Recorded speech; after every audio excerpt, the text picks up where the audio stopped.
Pile Poule. Dialogue pour le temps présent et pour les temps futurs. Une émission de Marc Wielinski, tous les dimanches de 13h à 14h sur RCJ. Où va notre monde? Comment mieux le comprendre? Que puis-je faire pour l'améliorer?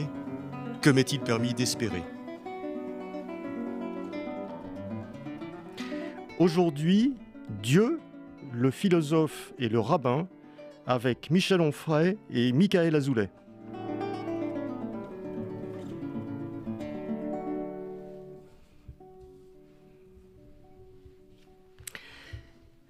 Bonjour, bonjour Michaël Azoulay, bonjour Michel Onfray. Vous avez publié ensemble un livre il y a quelques mois aux éditions Bouquin, Dieu, point d'interrogation, le philosophe et le rabbin. Donc, Michel Onfray, je vous présente pas, mais enfin je vous présente quand même, vous êtes philosophe, vous êtes l'auteur d'une série impressionnante de livres, d'ouvrages, de podcasts. Vous avez fait beaucoup aussi de radio, les universités d'été, etc.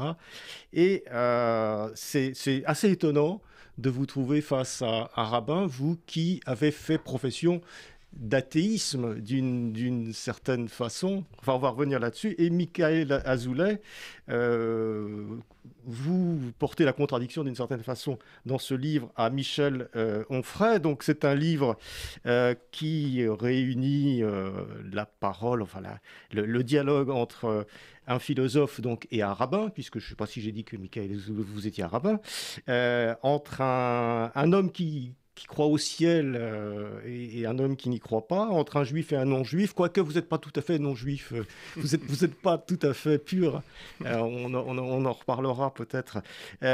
En tout cas, un livre qui est tout à fait passionnant dans cette dialectique entre les deux. J'ai cru comprendre, Michel Onfray, que c'est à la suite du livre que vous avez publié sur le traité d'athéologie, où vous alliez, vous disiez que les religions, notamment les religions monothéistes, étaient d'une certaine façon imprégnées d'une pulsion de mort, et vous n'étiez pas tendre avec les religions monothéistes, et pas plus tendre donc avec le judaïsme. Et là, c'est à ce moment-là que peut-être que Michaël Azoulay vous a contacté et a essayé d'entamer un dialogue avec vous sur cette question pour peut-être vous faire évoluer sur votre vision du judaïsme. Disons que j'ai une amie qui est Myriam Ilouz, qui faisait le séminaire psychanalyse à l'Université populaire de Caen, et qui me dit: mon rabbin aimerait rentrer en contact avec toi parce qu'il voudrait t'inviter pour faire un débat, une conférence. Et je me suis dit, on ne rencontre pas un rabbin comme ça. C'est-à-dire que je peux venir les mains dans les poches dans pas mal d'endroits pour faire des conférences ou des interventions. Mais là, je me suis dit, il faut préparer ça. Je veux bien, mais l'idée, ce serait que soit on se voit, on s'écrit ou je ne sais quoi, mais enfin qu'on travaille sur des sujets. Et puis voilà. Et Michaël m'a fort gentiment répondu, bien volontiers, faisons ça. Et donc, on a échangé des courriers d'amitié et de réflexion, et personne ne porte contradiction à l'autre. Je crois qu'on débat, on échange, on donne nos arguments sur plein de sujets, sur le mal, la douleur, la souffrance, sur le péché, sur la finitude, Dieu, les noms de Dieu, l'existence de Dieu, enfin, etc. Mais c'est un dialogue d'amis que nous n'étions pas et que nous sommes devenus. Ouais. Alors, Michaël Azoulay, ce qui est formidable dans ce livre, c'est que c'est un vrai dialogue. C'est-à-dire que ça évoque un petit peu pour moi les dialogues de Diderot, par exemple. C'est-à-dire que chacun des deux... Alors, je rassure tout de suite les auditeurs, les spectateurs, vous n'êtes pas devenus athées à la suite de la discussion avec Michel Onfray, pas plus que Michel Onfray n'est devenu croyant et encore moins rabbin. Mais il y a un désir des deux côtés d'aller au fond de la pensée de l'autre, d'essayer de s'imprégner du paysage intellectuel de l'autre pour lui répondre en profondeur. Est-ce que c'est comme ça que vous avez ressenti vous analysez très bien les échanges que nous avons eus. Effectivement, c'est un pile-poule en fait. Ouais. Donc en fait, effectivement, vous avez raison. Tout l'intérêt de cet échange, c'était d'essayer de comprendre la manière de penser de l'autre, et de faire quelque chose qui n'est pas toujours facile, comme on dit, de se décentrer, et d'être capable de rentrer dans le mode de pensée d'une personne qui pense, comme vous l'avez très bien dit en introduction, très différemment de vous. Et d'ailleurs, c'est tout l'intérêt parce que dialoguer avec des personnes qui pensent comme vous, ça n'a pas un grand intérêt. Et je le dis d'ailleurs, j'ai souvent dit que les rabbins dialoguent beaucoup avec des croyants d'autres religions, mais très rarement avec des personnes qui ne croient pas en l'existence de Dieu.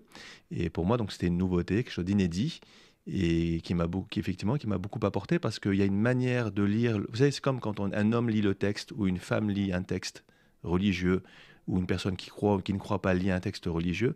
Il a une manière à lui de lire ce texte, et seul lui peut le lire à partir de ce qu'il est, de son identité. Et donc tout l'intérêt justement, c'était de dialoguer avec une personne qui ne croit pas en Dieu, ce avec quoi les rabbins ne sont pas familiers.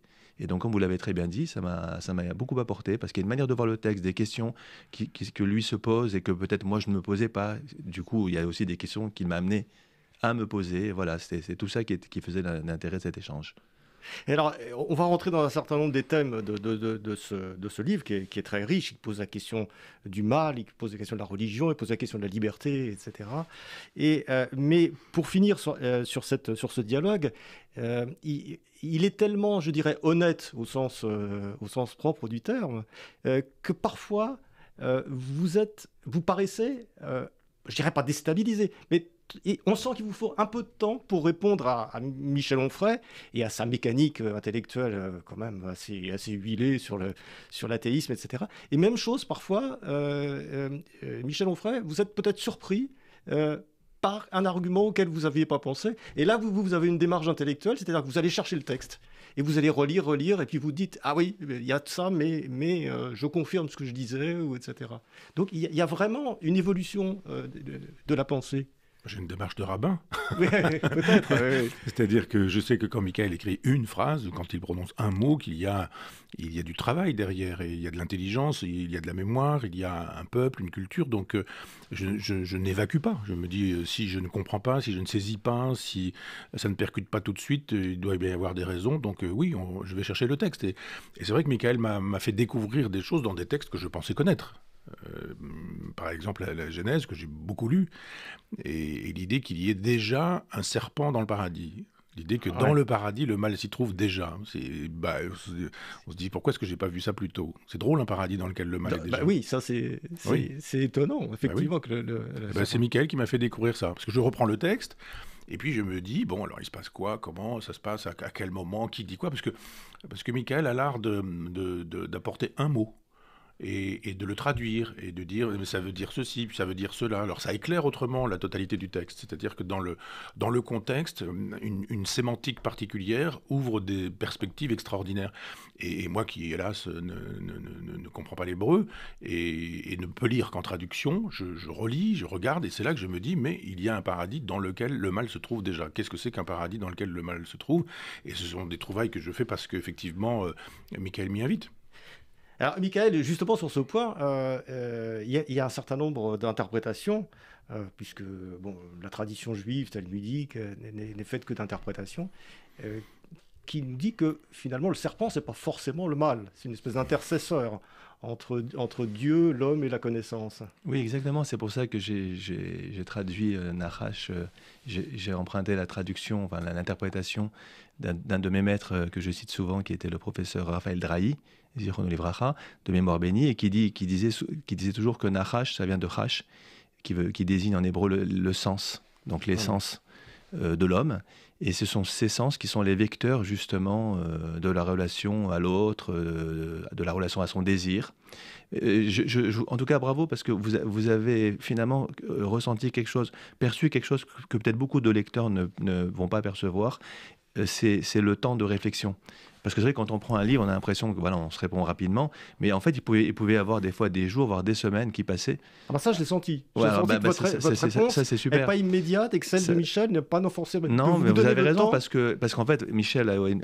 c'est pas daté. Non, mais parce qu'en fait, il y avait une réflexion à chaque fois, et puis Michel est l'homme de réflexion que l'on connaît, donc il fallait que je réfléchisse bien avant de répondre. Et puis je voudrais d'ailleurs préciser une chose importante, c'est que Michel écrit beaucoup, donc il a a une aisance dans l'écriture que moi je n'ai pas, parce que j'ai écrit beaucoup moins de livres que Michel. Et pour les rabbins, comme je dis souvent, les rabbins sont plutôt à l'aise au niveau de l'oral, de l'oralité, beaucoup moins au niveau de l'écrit. C'est aussi d'ailleurs une des raisons pour lesquelles je voulais écrire ce livre, c'est m'obliger en fait à coucher ma pensée à l'écrit, ce qui est un exercice tout à fait différent, comme on le fait actuellement, que quand on parle quand on parle, c'est pas la même chose que quand on écrit. Et quand vous écrivez, vous êtes obligé, et vous l'avez aussi perçu, d'être beaucoup plus précis dans votre pensée, dans l'expression de votre pensée. Voilà, et donc c'est pour ça que quand on a échangé, Michel et moi, ça pouvait durer beaucoup de temps avant qu'on se réponde, aussi parce qu'on a parfois d'autres occupations en parallèle. C'est aussi une des raisons du laps de temps qui pouvait passer. Mais en tout cas, voilà, ça a été vraiment un travail intéressant. Et effectivement, sur le serpent, vous avez raison, parce que l'hébreu a cette particularité de posséder parfois plusieurs acceptions. C'est-à-dire parfois même des acceptions contraires, des sens amphibologiques, c'est-à-dire on a un mot qui veut dire quelque chose et parfois qui veut dire son contraire. Et ce que je trouve magnifique dans les pensées juives, c'est justement cette coexistence parfois de manières de penser contradictoires, voyez. Et donc le serpent, il y a à la fois une lecture, si je peux dire un peu enfantine, comme dans Le Petit Prince, peut-être s'en inspirer de ce serpent, et en même temps vous avez le serpent qui symbolise l'essence, en fait, un peu ce dialogue que l'on a à l'intérieur de soi, parce que c'est aussi ça dont il est question ici. Est-ce que le serpent est objectivé, ou est-ce que c'est un petit peu ce qui en nous amène à la tentation, dans le récit de la tentation.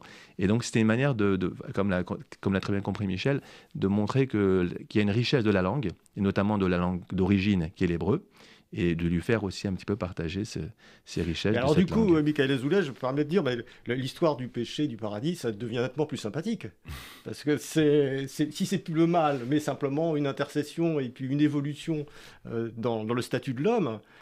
c'est pas plus que sympathique, ça devient surtout beaucoup plus d'actualité. C'est-à-dire que moi, j'ai toujours une approche des textes bibliques, de me méfier de l'historicisation, ça veut dire de voir ces textes comme des textes qui nous parlent au passé, voyez, et qui ne nous parlent pas au présent. Et moi, je suis très attaché à l'idée que ces textes-là sont des textes... Et vous savez, dans les maîtres du chassidisme, j'aime beaucoup cette expression, ils disent que les textes bibliques parlent à tout homme, en tout lieu et en tout temps. Et ça, pour moi, c'est quelque chose de très important.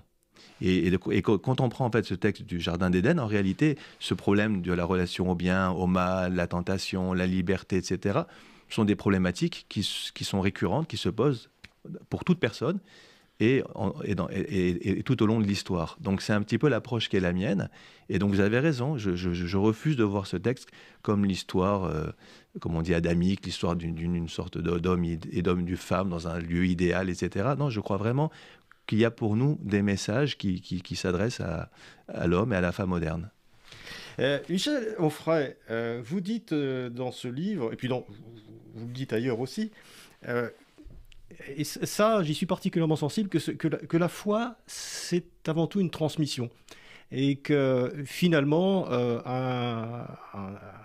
si un homme qui aurait vécu, qui n'aurait jamais entendu parler de Dieu dans sa jeunesse, c'est le cas de beaucoup, il n'y a aucune raison qu'il ait la foi, il n'y a aucune raison surtout qu'il ait conçu l'idée de Dieu de façon spontanée. Donc on est vraiment dans la transmission, dans la tradition. Disons qu'il y a deux choses. Il y a la foi, et qui est une chose qui renvoie pour moi à la finitude, à la peur de la mort, à une espèce de conjuration de l'angoisse existentielle. Et puis il y a la forme historique que prend la foi. C'est-à-dire qu'il y a plein de religions qui sont mortes, et il y a plein de religions qui viendront et qui n'existent pas encore, et puis il y a plein de religions existantes, et on voit bien effectivement que les religions qui durent sont les religions qui veulent durer. Et que le peuple juif fait durer sa religion, et qu'elle dure beaucoup plus que le peuple chrétien qui ne fait pas du tout durer sa religion. Et il y a une espèce d'effondrement de la foi chez les chrétiens. Vous avez plein de chrétiens qui ne croient pas, j'allais presque dire à Dieu, mais qui ne croient pas à l'existence de l'enfer, du paradis, du purgatoire, qui ne croient pas qu'il se trouve lié par l'éthique. Il y a plein de juifs qui sont juifs et qui sont athées et qui ne croient pas non plus en Dieu. Ça, c'est un débat qu'on a, Michael et moi. Je vais même jusqu'à la question du rabbin juif. Est-ce qu'un rabbin juif est possible? Mais parenthèse fermée pour dire que oui, il y a des marxistes qui ne croient plus à la lutte des classes, à la dictature du prolétariat, il y a des freudiens qui ne croient pas que le complexe d'Édipe soit, etc., etc. Donc il y a une espèce de nihilisme généralisé, y compris au sein même de la religion. Mais je pense effectivement que le besoin de foi est une chose planétaire, c'est vraiment quelque chose qui concerne l'homme en tant qu'homme, dans sa finitude, et qu'après, nous naissons quelque part, et dans ce quelque part, il y a une religion qui fait la loi. C'est-à-dire que, par exemple, si vous allez aujourd'hui à Alexandrie, personne ne croit à Horus, à Isis, à Osiris. C'est fini, c'est terminé. Cette histoire, elle a eu lieu, elle n'a plus lieu, cette religion a disparu. C'est la même chose si vous allez à Athènes, plus personne ne croit à Zeus. Si vous allez à Rome, plus personne ne croit au dieu du panthéon romain. Les religions naissent, vivent, meurent, disparaissent, et puis voilà. Sauf celle dont on veut qu'elle dure. Et voilà pourquoi le peuple juif fait durer sa religion, sa culture, son peuple, sa nation, etc. Et en ce sens, je me dis, oui, je suis né en France, donc je suis de formation, je dirais, judéo-chrétienne. Mais c'est ce que dit Montaigne, c'est l'idée de Montaigne, elle n'est pas de moi. Mais c'est l'idée fidéiste, cette idée que si on est en Iran aujourd'hui, il y a de fortes chances qu'on soit musulman. Et de fortes chances qu'on soit protestant si on est dans une ville d'Allemagne qui est protestante, et de fortes chances qu'on naisse catholique si on est en Espagne ou en Italie, par exemple. Et je pose l'idée qu'effectivement, quand on découvre un enfant naturel, vous savez, Itard avait découvert un enfant naturel, Truffaut a fait un très beau film, de Victor de l'Aveyron, il avait fait un très beau film, L'enfant sauvage, et vous vous dites, est-ce que naturellement il a l'idée de Dieu ? Alors bon, c'était très idéologisé par Truffaut, mais naturellement, l'enfant n'a pas le sens, contrairement à ce que disait Truffaut, mais le sens de la justice ou de l'injustice. Il n'a pas non plus le sens de la transcendance, de l'au-delà. Simplement, on le lui transmet. Et donc, j'ai des petits-enfants, et l'autre jour, il y a mon petit-fils qui dit mais Jésus, il est mort, et puis après, il est pas mort 3 jours après, mais c'est pas possible. Et je me dis, mais c'est extraordinaire, ce petit garçon qui dit une chose comme ça, simple. Alors, c'est sa maman qui me dit ça. Il me dit, qu'est-ce que je lui réponds ? Va voir papy, va voir grand-père. Oui, grand-père. Oui. Et je lui dis, tu expliques qu'il y a des religions, que les religions donnent ce genre de réponse, que ce n'est pas forcément la bonne réponse, mais qu'il y en a de multiples, que tu peux choisir, que tu peux vouloir, etc. Si vous m'autorisez deux remarques. La première, c'est Maïmonide lui-même dans le Guide des égarés dit qu'on a besoin de la transmission, de la foi, parce qu'effectivement, on peut ne pas trouver Dieu. Quand on le cherche, on peut se perdre en chemin. Maïmonide écrit ça, ou alors on peut arriver à une foi qui n'est pas la bonne, qui est erronée. Et selon Maïmonide, c'est pour ça que la transmission s'impose. C'est-à-dire que j'ai besoin de la transmission, parce que si on me laisse à moi-même la possibilité ou pas de chercher Dieu, de le trouver par la réflexion, par l'observation du monde, je peux passer peut-être toute ma vie entière sans le trouver. Voilà ce que dit Maïmonide. La deuxième remarque par rapport à ce que vous avez dit, qui est très important sur ce qui distingue peut-être le judaïsme des autres religions, ça n'est pas qu'une foi. Vous savez, parmi les bêtes que je cite souvent, j'en ai un autre qui s'appelait le professeur Benjamin Gross. Il avait une phrase qui m'a toujours, encore aujourd'hui, je me nourris de cette phrase. Il disait toujours, être juif, c'est d'abord être. Donc c'est une question de destin. Après, il y a la vocation, ça veut dire je vais assumer ou pas ma judaïté, vouloir être juif plus que par le regard de l'antisémite de Sartre, mais vraiment mettre un contenu, donner un contenu à cette judaïté. Mais il disait toujours, être juif, c'est d'abord être, avant de pratiquer ou de croire. Et ça, c'est quelque chose en quoi je crois profondément, c'est qu'il y a une sorte de sentiment de communauté de destin qui fait que même, et c'est ça qui est intéressant, on ne peut pas être chrétien si on n'adhère pas à certains dogmes. On peut être juif sans adhérer à des dogmes, dans la mesure où on se sent juif, parce qu'on a une histoire, parce qu'on a un passé, parce qu'on a parfois aussi une histoire difficile, dans laquelle on se reconnaît. Voilà, et donc je crois que vous avez raison de souligner peut-être un petit peu ce qui différencie la tradition juive d'autres traditions où effectivement il y a un passage obligé par la croyance en certains dogmes qui n'existe pas chez nous. Est-ce que les rabbins finalement ne sont pas un peu des philosophes ? Et je pense que si. Ce qui facilite la discussion. Si, parce qu'en fait, quand vous prenez n'importe quel texte, en fait, que ce soit les textes bibliques avec les commentaires, tout est commentaire, en fait, on n'arrête pas de commenter, on commente les commentaires. Moi, j'ai des livres de Rachi, qui est ce fameux grand commentaire champenois de Troyes, lui-même fait l'objet de commentaires qui sont même... On n'arrête pas, on va lire dans quelques jours là, le Pessah, on va lire le récit de la sortie d'Égypte, et on a chaque année des Haggadot, j'avais montré une fois à Michel, des Haggadot, donc de Pessah, qui sortent avec de nouveaux commentaires et de nouveaux éclairages. Et comme on est tout le temps dans cette réflexion renouvelée, ce qu'on appelle en hébreu le chidouche, le renouvellement de sens, ben vous avez raison, on est quelque part un peu philosophe, c'est-à-dire qu'on est toujours dans cette pensée qui ne cesse d'être dynamique. Alors, Michel Onfray, à un moment, Michael Azoulay vous dit quelque chose, enfin vous écrit quelque chose dans ce livre, je rappelle, Michel Onfray, Michael Azoulay, Dieu, le philosophe et le rabbin, 2 points d'interrogation, aux éditions Bouquin. Il vous dit, bon, il y a 3 positions possibles, on peut être croyant, on peut être athée, on peut être agnostique, ce qui est plutôt votre position. Être agnostique, bon, en gros, vous vous engagez pas. C'est un peu facile. Vous dites, être athée, c'est une position, en disant Dieu n'existe pas. Être agnostique, c'est dire j'en sais rien, donc je me tiens un petit peu à l'écart. Et il a l'air de vous dire c'est un petit peu confortable d'être agnostique. Comment est-ce que vous C'est plutôt moi qui dis ça. Toi, tu le dis? Non. Oui, c'est moi. C'est lui qui dit ça. C'est moi qui le dis. C'est vous qui l'avez dit, peut-être. Oui. Je me souviens plus. Ne prêtons pas à Michael ce qui est à Michel. Ah ouais. Il y a une peu importe. Dans le Talmud, il y a eu une discussion à un moment là-dessus, et j'ai trouvé ça intéressant. Parce que moi, quand je lis un livre, je prends les choses qui m'interpellent. Je m'arrête à un moment donné, ça me fait réfléchir. Et ça, je me dis, effectivement, l'agnosticisme, c'est peut-être un peu facile. Non, parce que je ne vous aurais pas repris, je ne me serais pas permis de vous reprendre, parce que je ne suis pas du tout agnostique, moi. Au contraire, je suis athée. Vous êtes athée, voilà. Oui, ça, voilà, hein. Okay.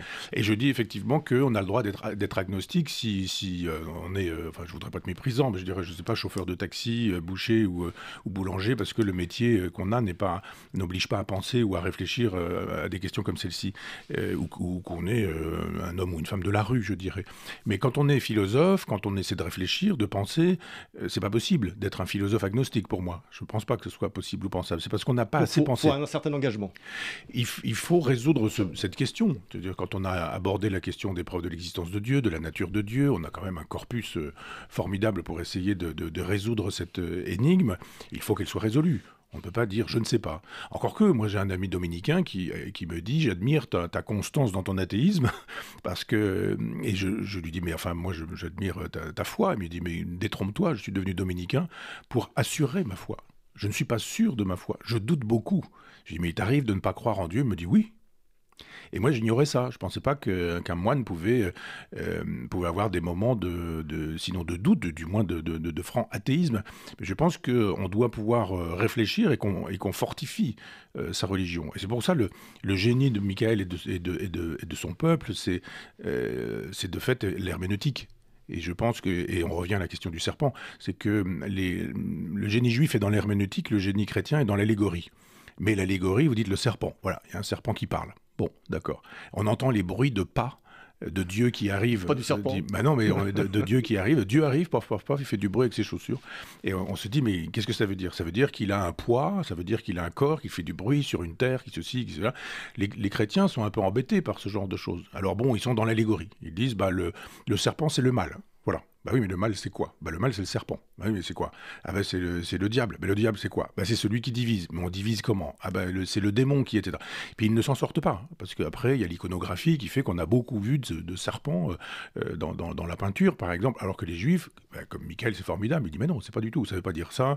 Le mot signifie ceci, qui veut dire cela, qu'on peut entendre comme ceci. Alors après, on peut ne pas être d'accord avec la proposition que Michael fait. Mais de fait, on aurait pu dire le philosophe est EST, le rabbin, et pas EET, parce que je crois qu'on ne peut pas être rabbin sans être philosophe. Alors après, on a eu d'autres conversations avec d'autres rabbins récemment, où on voit que certains utilisent la philosophie, mais ne peuvent pas aller jusqu'au bout de la philosophie, parce qu'il y a toujours la foi. Cette idée de la foi qui fait qu'on ne peut pas toucher à ce à quoi on croit. Nietzsche appelait ça... dur. C'est ça. Nietzsche appelait ça une idiosyncrasie. C'est-à-dire, on croit ou on ne croit pas. Moi, je suis intéressé par le concept de grâce, par exemple. Parce qu'on l'a ou on ne l'a pas. Et j'ai beaucoup dit aux gens qui m'ont attaqué au moment du traité d'athéologie, ça me venait de partout. Hein, les musulmans, les juifs et les catholiques qui y sont allés, et très violemment. Vous aussi. Pardon ? Vous y alliez assez vraiment aussi. Moi, je donnais des informations. Par exemple, je dis, mais regardez, c'est quand même sidérant que le Mein Kampf ne soit pas l'index, par exemple. Je disais juste une information comme ça. Je dis Simone de Beauvoir, Sartre, Darwin s'y trouve, Bergson est à l'index et Mein Kampf ne s'y trouve pas. L'index, vous voulez dire des chrétiens. L'index des livres prohibés et interdits. Alors oui, c'est très violent, etc. Je dis, Jésus n'a pas historiquement existé, c'est un concept juif qui est rhabillé par ceux qui deviendront les judéo-chrétiens, etc. Et on me dit, mais tout ça est d'une grande violence. Ah oui, mais je dis par exemple, vous prenez le décalogue, on vous dit tu ne tueras point, et quelques versets plus loin, on parle des Cananéens en disant massacre-les tous, tuez-les tous. Alors je dis, mais il y a une contradiction, sauf à croire que, etc. Et là, c'était des choses dont on ne pouvait pas discuter, parce que c'était pas possible. Je dis, mais il y a un texte. Expliquez-moi comment. Alors avec Michael, c'est bien, parce qu'il n'y a jamais eu de... D'abord, moi j'aime beaucoup Michael, mais je veux dire, même dès le départ, il y a sa douceur, on le voit physiquement, il a une présence d'une grande douceur intellectuelle. C'est c'est quand même autre chose que des gens qui vous disent que vous êtes, je sais pas quoi, vous êtes un islamophobe, vous êtes dans le top 10 des islamophobes, que vous êtes un compagnon de route d'Adolf Hitler, que etc. Vous dites bon, d'accord, on va arrêter là-dessus, c'est pas possible, c'est pas pensable. Mais l'herméneutique, elle est quand même assez géniale. Et vous disiez tout à l'heure philosophe rabbin, mais il faudrait peut-être, j'y ai songé il y a quelque temps, de dire tout ce que la philosophie occidentale doit au judaïsme. Montaigne n'est pas par hasard marane. Spinoza est bien sûr juif, mais il y a un nombre incroyable d'idées juives qui sont passées dans la philosophie occidentale. J'ai fait un cours d'université populaire au XXe siècle. Les philosophes les plus importants pour moi, il se fait qu'à un moment donné, je me suis dit, tiens, ils sont tous juifs. Il y avait Hannah Arendt, il y avait Hans Jonas, il y avait Jean Kelevitch, il y avait Gunther Anders. Et je me dis, voilà, tous ces gens qui ont résisté à la monstruosité du XXe siècle, ils sont tous juifs. Et quand ils ne sont pas juifs, ils ont été comme Sartre, Collabo, ils ont été comme d'autres communistes. Enfin, voilà, quoi, on se dit... donc, la frontière entre le philosophe et le rabbin n'est pas une frontière si marquée. En fait, quand vous prenez le Talmud, vous savez, quand vous prenez le Talmud, par exemple, moi, un de mes maîtres me disait toujours, quand tu lis une page du Talmud, tu mets ta foi au placard. C'est intéressant.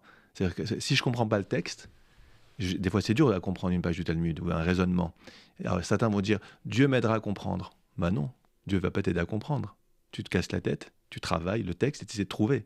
Donc, on est un peu, nous, effectivement, familiers avec cette manière de penser que des fois, la foi, il faut savoir des fois la mettre à l'écart, oublier la foi, et ne penser qu'à soi-même, au sens, à sa raison, comment mon intelligence me permet de comprendre un texte.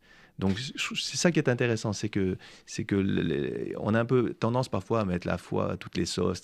Non, il y a des moments, effectivement, où la foi, on la met de côté. Et on est là, Dieu nous a donné la foi, certes, mais comme dit un grand penseur juif, il a doté aussi l'homme de la raison et de l'intelligence. Et je crois que nous, qu'on appelle peuple du livre dans le Coran, c'est une notion du Coran, oui, à cet attachement au livre, et avec toute la réflexion dont il est porteur, et c'est pourquoi, nous, cette réflexion est tellement au cœur de notre identité. Mais alors, Michael Azoulay, comment vous réagissez justement quand Michel Onfray vous dit vous avez qu'à regarder le texte et vous voyez, je crois que c'est dans le livre de Josué où il dit si vous voyez des peuples canadiens sur votre route, massacrez-les tous. C'est écrit quand même dans le texte. Il a raison, bien sûr, mais moi je dis sans embâche qu'il a raison, que effectivement, quand on prend les textes bibliques, beaucoup de textes bibliques sont d'une violence extrême. Ouais. Et j'ai même consacré, j'en parle dans le livre, je crois, je consacrais une année de cours d'enseignement dans ma communauté à Neuilly, chaque lundi soir, où le thème justement c'était sur les textes scandaleux, bibliques ou rabbiniques d'ailleurs, parce que dans la littérature rabbinique aussi il y a des textes qui sont très très curieux, et mes sujets c'était chaque soir de prendre un sujet. Par exemple, je donne un exemple, le ligotage d'Isaac, le sacrifice, enfin finalement le non-sacrifice, mais quand même un père qui écoute un Dieu qui lui demande d'égorger un fils qu'il a attendu presque centenaire pour avoir ce fils, qui est le vecteur de la transmission abrahamique, l'investi de tout ce projet, et puis on lui demande de le prendre et de l'égorger. Si ce texte n'est pas scandaleux, alors excusez-moi. Ça se termine bien, celui-là. Ça se termine bien. Mais le seul fait qu'il y ait une telle demande de Dieu, c'est curieux. Et je pourrais en citer plein. Donc Michel a tout à fait raison. Simplement, où j'interviens par rapport à cette approche finalement littéraliste, immédiate, directe du texte, c'est que nous, et ça a été très bien dit par Michel à l'instant, c'est que nous, les Juifs, avons la chance d'avoir l'herméneutique, l'interprétation. Et du coup, tous ces textes-là, on va les interpréter ou parfois les contextualiser. Si on prend l'exemple de Josué, vous avez raison, bien sûr, massacrer les Cananéens. Mais après, quand on prend les textes talmudiques, on va nous dire par exemple, d'abord, c'est propre à une époque assez violente. Ensuite, on va nous dire par exemple qu'il y avait des fois la possibilité que si le Cananéen accepte, se soumette, donc on ne le massacrait pas. Donc tout n'est pas aussi binaire que ça en a l'air. Oui, mais vous voyez, donc l'interprétation est essentielle. Juste une chose, est-ce que c'est pas finalement plus simple d'assumer le fait que le texte dit ça? C'était écrit il y a 2500 ans, etc. Après tout, si vous prenez le texte de l'Odyssée de Homère, la fin, c'est un bain de sang insensé. C'est pire que Game of Thrones. Bien sûr. Pourtant, ça n'empêche pas que ça a été écrit à une autre époque. Vous avez raison, on peut l'assumer. Donc il y a l'interprétation, mais je me demande, et ça c'était une des réflexions de mon livre, c'est que l'interprétation c'est une chose et elle a sa qualité, sa voix, etc. Mais on peut aussi laisser le texte tel qu'il est en l'assumant sans en porter la responsabilité. Totalement. Il y a Amalek, c'est encore plus. Il y a la nation amalécite dont il est dit qu'il faut exterminer les hommes, les femmes, les enfants et même les animaux. le premier roi d'Israël, Shaoul, avant David, a perdu le trône parce qu'il n'a pas massacré entièrement Amalek. Ah oui. C'est incroyable. Et ça, vous avez raison. Et ça, c'est le texte. Alors, je voudrais rajouter deux choses là-dessus, parce que je ne voudrais pas qu'on puisse réduire le travail du traité d'athéologie à ce genre de dénonciation qui pourrait laisser croire que, pour le coup, je suis antisémite ou anti-juif. Parce que il faut mettre tout ça en perspective avec ce que je dis par la suite. Je dis, il y a une contradiction dans un texte qui nous dit 1, tu ne tueras point, 2, massacre-les tous. Je dis, le génie du peuple juif ne peut pas dire une chose contradictoire. Donc, pour résoudre la tension, pour résoudre la contradiction, il faut bien comprendre quelque chose. Et si vous comprenez qu'effectivement, c'est toi, juif, dans ton peuple juif, tu ne tueras point, mais en revanche, pour te défendre, tu pourras massacrer, alors ça devient cohérent. De sorte que, je dis du judaïsme que c'est une religion nationale et identitaire. Pour moi, ce sont deux épithètes très honorables. Et je dis justement, c'est ce qui fait le génie du peuple juif, et c'est ce qui fait d'ailleurs que j'ai moins de problèmes avec le judaïsme que je n'en avais avec le catholicisme et avec l'islam, c'est que le judaïsme n'est pas prosélyte. Un juif ne va pas vous dire « je vais vous couper la tête parce qu'il faut que vous deveniez juif ». Vous allez manger comme moi, vous allez manger la même nourriture, vous allez prier le même Dieu, etc. Pas du tout. Laissez-nous vivre pour que nous fassions une religion identitaire. Donc, quand je dis ça, je dis, ça nous permet de résoudre une tension qui nous permet de voir que c'est une religion identitaire qui n'est pas universaliste et qui, en ce sens, n'est pas impérialiste et qui ne pose donc aucun problème à la planète. C'est ce que je dis. Et on dit après, regardez Onfray, il est antisémite, il dit que le peuple juif a inventé le génocide. C'est un peu court, puisque à partir de cette information que je donne, je conclus que dans les trois monothéismes, certains ont plus mon affection que d'autres, et que d'autres me gênent un peu plus, parce qu'aujourd'hui, si on me dit vous allez manger halal, vous allez ne plus mettre de crèches dans les mairies, moi je ne suis pas un fanatique des crèches dans les mairies, mais je suis un fanatique de la liberté, eh bien je me dis, jamais aucun juif n'a dit à un Français vous allez faire ceci, vous allez faire cela. Donc la contextualisation est importante pour moi. Hein.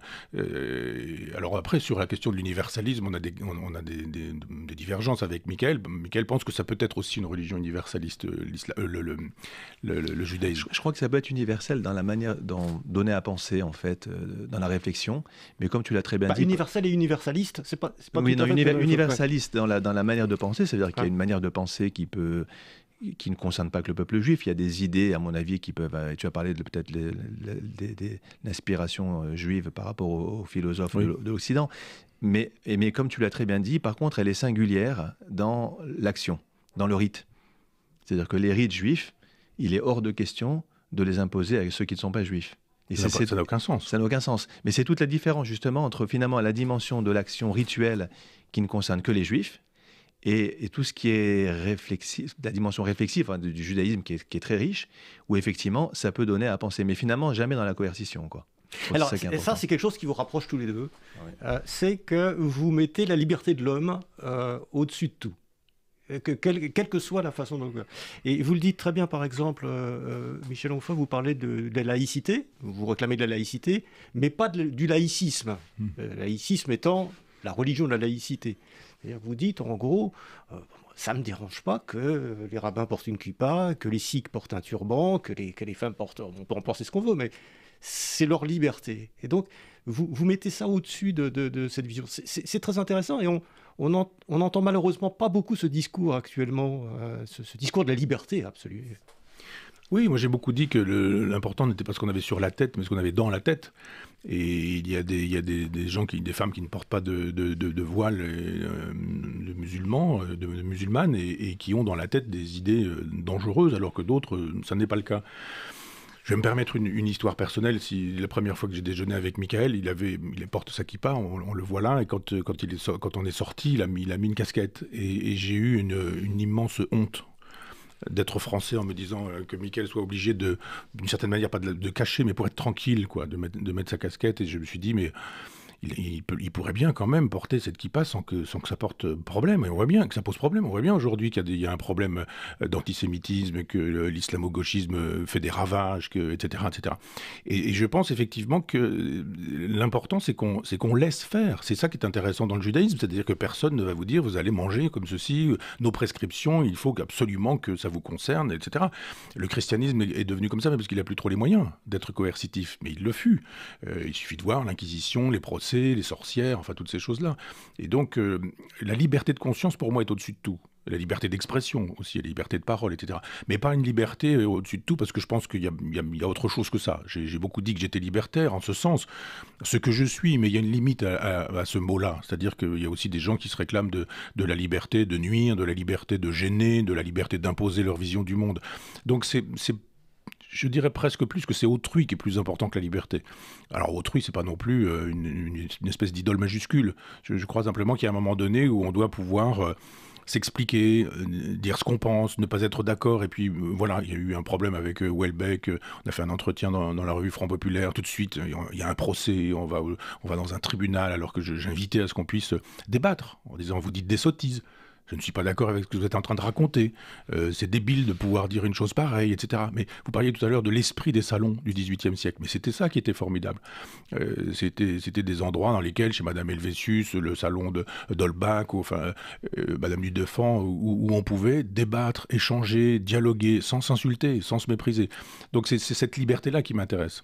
Et qui n'existe plus ? Non, c'est fini. Je crois que c'est terminé. Vous voyez, dans les universités, j'ai vu l'autre jour qu'on interdit à Madame Agazinski d'intervenir à l'université de Bordeaux parce qu'elle est contre la vente et la location des utérus, la vente des enfants et l'achat des enfants. Donc à Madame Agazinski, on empêche l'entrée à l'université, voire François Hollande. Je ne suis pas suspect d'être un défenseur de François Hollande, mais enfin, on a déchiré les livres de François Hollande et on a interdit de prendre la parole. Et on a invité Jean-Marc Rouillant, qui était quelqu'un qui fait l'éloge du terrorisme aujourd'hui et qui est un ancien d'Action Directe et qui a fait plus d'une vingtaine d'années en prison. Donc effectivement, moi je veux bien qu'on invite Rouillant. Le problème, il n'est pas là. Il est dans le fait que je ne vois pas pourquoi on n'a pas le droit d'inviter Madame Agazinski, Monsieur François Hollande ou d'autres. Donc il y a effectivement des endroits où le débat n'est plus possible, c'est l'insulte, c'est même physiquement dangereux. Il y a des endroits où c'est physiquement dangereux. Moi j'ai fait un livre avec Éric Nolot, on a eu des problèmes de déplacement, mais on devait aller à Nice, et il y avait une contre-manifestation, une manifestation qui était organisée pour nous empêcher de dialoguer ou de débattre. Alors moi j'aurais dit, mais venez, rentrez, posez vos questions et puis débattons. Pas du tout, il n'était pas question que nous puissions nous exprimer. Et donc effectivement, je pense que l'islamo-gauchisme est très violent aujourd'hui et interdit la prise de parole. On fait l'éloge aujourd'hui de Robespierre, c'est-à-dire quoi ? De la terreur, des tribunaux révolutionnaires, c'est-à-dire de la Vendée, du génocide vendéen, c'est-à-dire... Et tout ça peut exister sans difficulté aucune. D'où l'intérêt qu'il y avait pour moi à dialoguer avec Michael, et puis qu'on a à dialoguer aujourd'hui dans des communautés juives où nous sommes invités. Il y a une vraie bienveillance intellectuelle. Oui, Michael Azoulay. Non, vous avez mis le doigt sur un problème important, c'est qu'il n'y a plus de dialogue apaisé. Je pense à ce qui s'est passé avec ces médecins et professeurs de médecine qui ont récément été dénoncés au Conseil de l'Ordre parce qu'ils ont osé dire que ces jeunes aujourd'hui de plus en plus jeunes qui veulent changer de sexe, d'émettre des réserves par rapport à ça. On les convoque devant le Conseil de l'Ordre et on n'a plus le droit d'exprimer sa pensée dès qu'elle est un petit peu divergente d'une sorte de pensée unique qui tend à s'imposer à nous. Et d'ailleurs, vous l'avez très bien dit, Michel vient de le dire aussi, c'était aussi l'un des objectifs de ce livre, c'était de montrer qu'on peut venir d'horizons très différents, penser de manière très différente, et puis ça ne nous empêche pas de dialoguer de manière apaisée et fraternelle. Voilà, donc c'était important de le souligner. Juste par rapport à la casquette et le chapeau, je voudrais préciser une chose importante. Je ne les mets pas seulement à cause du risque d'agression ou d'antisémite. Il y a une autre raison aussi qui fait que je mets pas de kippa dans la rue, ce qui n'est pas le cas de tout le monde. Il y a des juifs qui marchent avec kippa dans la rue. C'est aussi un grand attachement à la laïcité.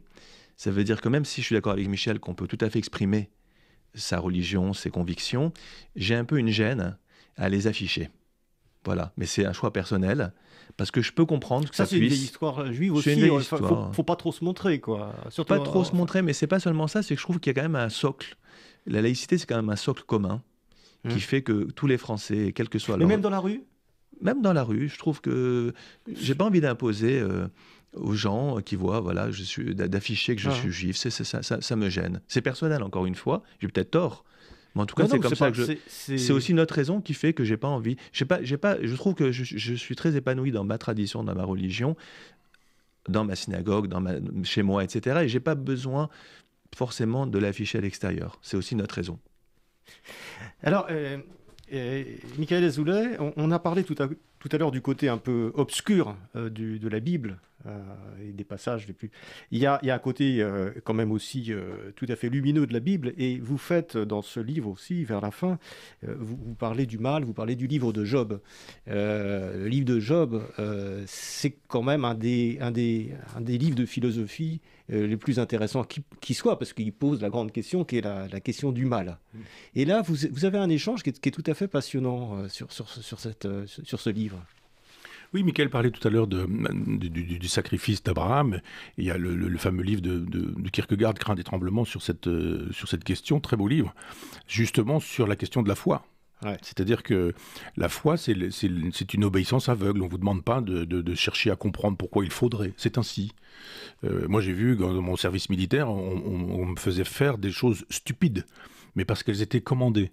Et il fallait que nous comprenions qu'il fallait les faire parce qu'elles étaient commandées. Non pas qu'elles étaient... Il ne fallait pas se dire elles sont stupides. Vous êtes qui, vous, pour soldat de 2e classe, pour décider de quelque chose, d'un ordre qu'il est stupide. C'est un ordre, vous obéissez, vous ne réfléchissez pas.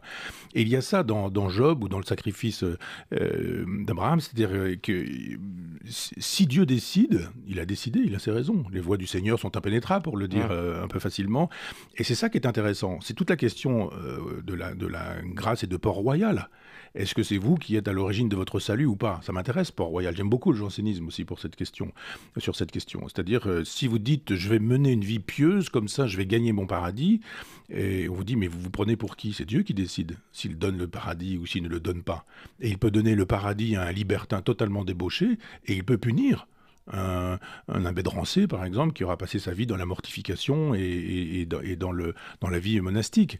Donc c'est Dieu qui décide. Et donc ça me paraît intéressant de dire qu'effectivement, s'il y a du mal, s'il y a de la souffrance, s'il y a la mort des enfants, enfin toutes ces questions philosophiques qu'on pose régulièrement, s'il y a le cancer, s'il y a effectivement des gens qui disparaissent trop vite, trop tôt, pourquoi ? Eh bien, moi j'ai des raisons, des explications, elles sont purement rationnelles. Mais qui croit en Dieu, c'est le débat qu'on avait avec Michael, et qui croit en Dieu fait quoi de ça? C'est la question de la Shoah. Que dit Dieu et que fait Dieu qui peut empêcher la Shoah et qui, ne l'empêchant pas, la rend possible? Quelle est sa responsabilité? Alors bon, la bonne réponse, on la connaît, c'est celle de Lévinas, qui dit que Dieu se met en retrait pour etc. etc. Mais ça reste quand même la bonne question. Et Job, avec l'Ecclésiaste, pour moi, ce sont les deux grands livres, oui. Quel Azoulay? Oui, en fait, on ne pouvait pas éluder la question du mal, parce que ce que je dis souvent, c'est que croire en Dieu, c'est facile. Mais croire en Dieu face au mal, c'est une toute autre affaire. Et donc, c'est pour ça qu'on a voulu aborder cette question, parce qu'effectivement, il y a une phrase dans le livre où je parle de la foi qui s'éprouve et qui ne se prouve pas. Et ça m'avait réfléchir que s'éprouve, c'est à la fois la foi qui est vécue, mais s'éprouve, ça vient aussi du mot épreuve.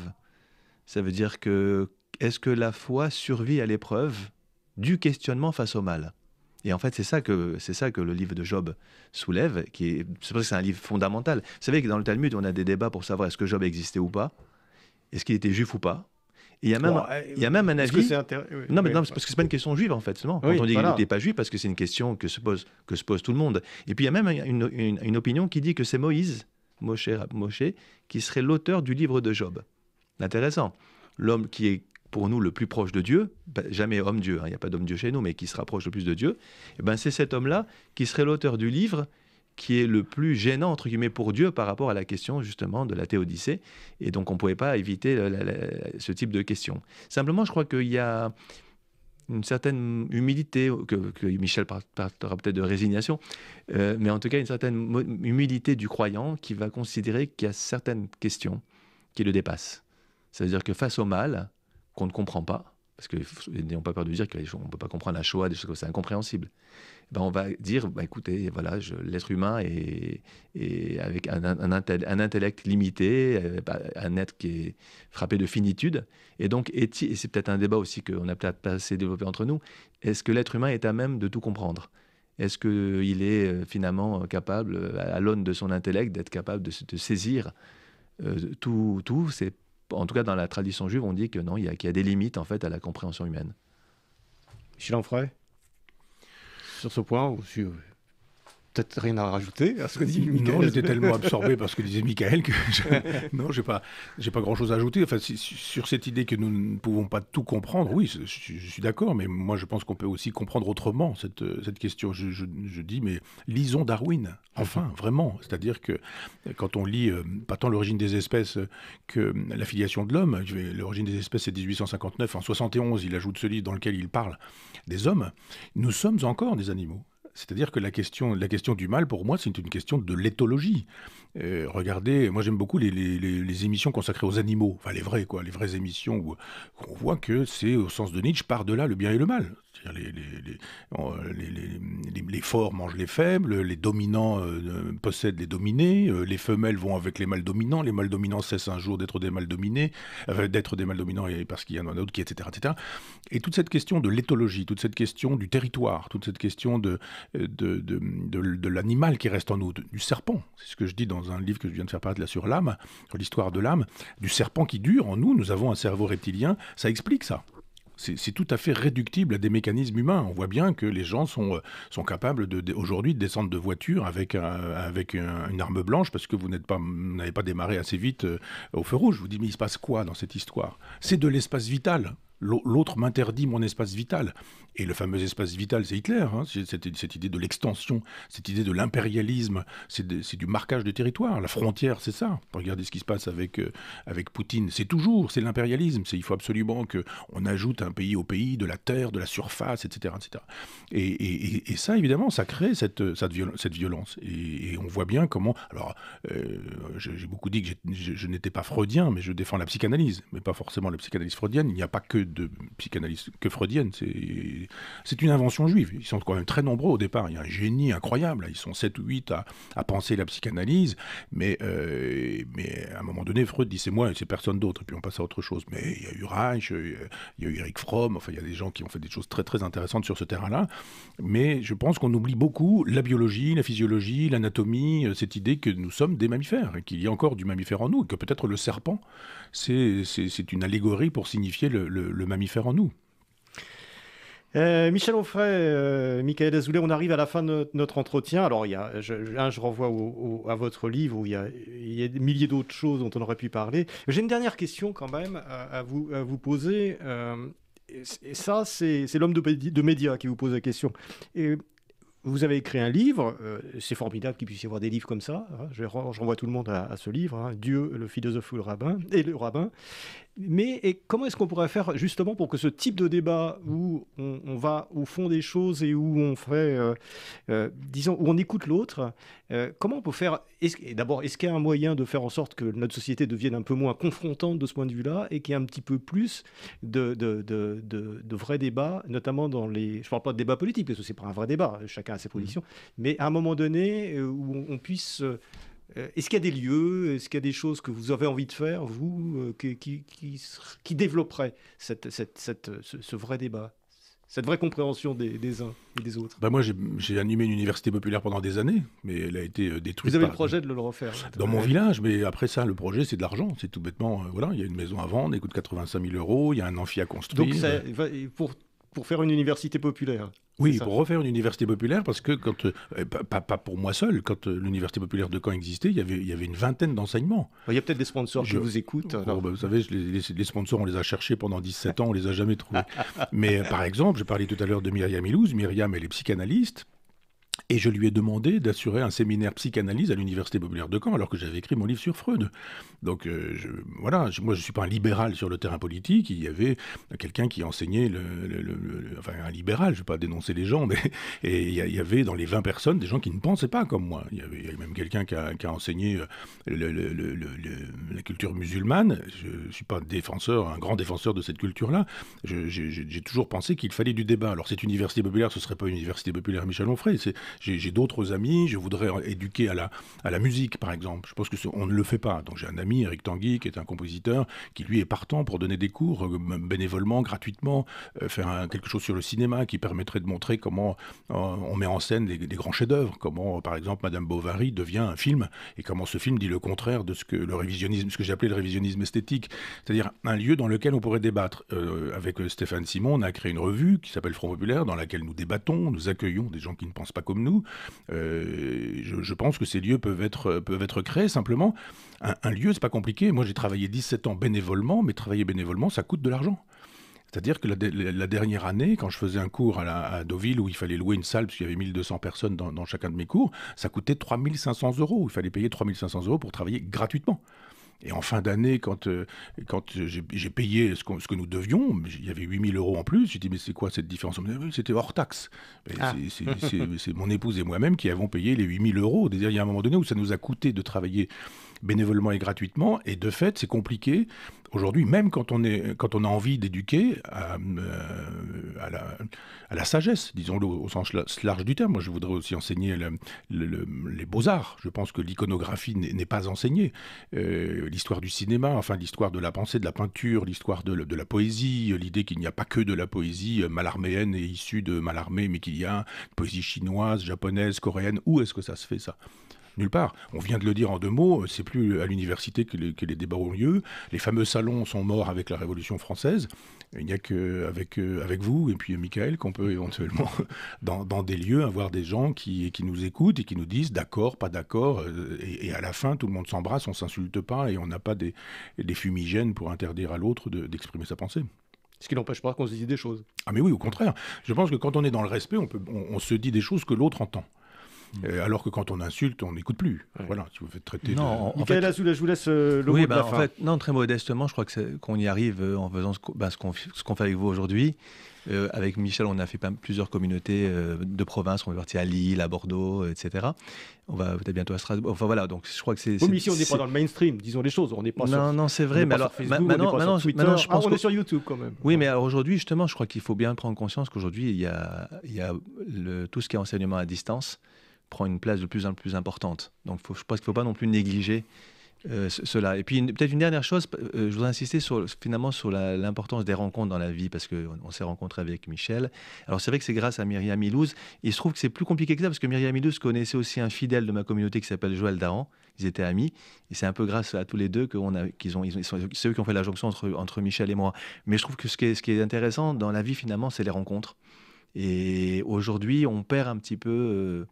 le sens finalement du caractère précieux de ces rencontres, parce que voilà, c'est en se rencontrant qu'on arrive ensuite à écrire un livre et à échanger et à se connaître, voilà, concrètement, au-delà de tout ce qu'on... Vous savez, Michel, quand on entend tout ce qu'il dit sur lui, les gens l'adorent ou le détestent, mais moi, ce que je trouve intéressant, c'est pas de savoir ce que les gens pensent de lui, c'est de me faire ma propre idée et d'apprendre à le connaître et réciproquement. Et je crois que tout est là. C'est d'essayer d'apprendre à connaître l'autre, de respecter ce qu'il est, parce s'il est ce qu'il est, c'est parce qu'il y a eu une éducation, il y a eu des rencontres, des événements qui ont fait qu'on est ce que l'on est.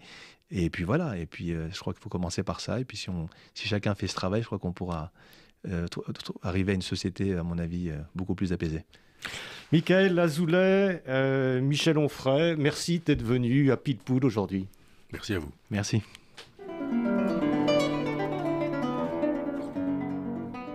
C'était Pilpoul, une émission de Marc Wielinski, que vous pouvez retrouver en podcast sur le site de Radio RCJ et sur les différentes plateformes, ainsi que sur YouTube. À dimanche prochain, 13h.